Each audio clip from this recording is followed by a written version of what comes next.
উপস্থিত অন্ধকার সবার সভাপতি সাহেব ও এলাকাবাসী, আসসালামু আলাইকুম। আসলে আমি নিজেই আনন্দিত এবং গর্বিত যে এমন একটা লোকের প্যানেলে আমি নির্বাচিত হচ্ছি, অথবা আমার গ্রামবাসী আমাকে সিলেকশনের মাধ্যমে নির্বাচিত করেছে। সেই ব্যক্তি যার মাধ্যমে আমি আজ থেকে 3 বছর পূর্বে আমার মাকে নাক কান গলার জন্য নিয়ে গেছিলাম। ওনার কাছে যাই, আর সামনে যে লোকটা থাকে ওনাকে বলছি আমি ছয়গ্রাম থেকে আসছি, আমার গ্রামও বলি শুধু বলছি ছয়গ্রাম থেকে। উনি সাথে সাথে বলছে আপনি একটু দাঁড়ান। আমার সামনে কিন্তু আরও 2-4 জন লোক ছিল। আমি বাস্তব উদাহরণ এটার। উনি যাইয়া বলার সাথে সাথে হয়তোবা উনি বলছে যে ওনাকে পাঠান। আমি সাথে সাথে ঢুকছি এবং আমার পরিচয়টা দেওয়ার পরে ওনাকে ভিজিটটা আমি জোর করে দিতে পারি নাই।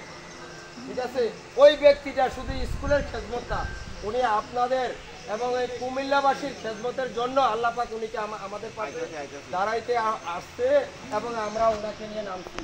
আশা করি আপনারা যদি আমাদেরকে নির্বাচিত করেন, আমাদের ব্যালট পেপারটা হচ্ছে পুরুষদের জন্য 4, 5, 6, 7, 8 এবং পুরুষদের জন্য 5 থেকে 8, মহিলার জন্য 1 নাম্বার।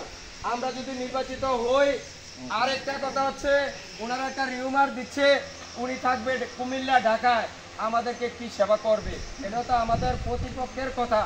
আসলে দেখেন, একজন প্রধানমন্ত্রী বাংলাদেশে 64টা ডিস্ট্রিক্ট কভার করতেছে।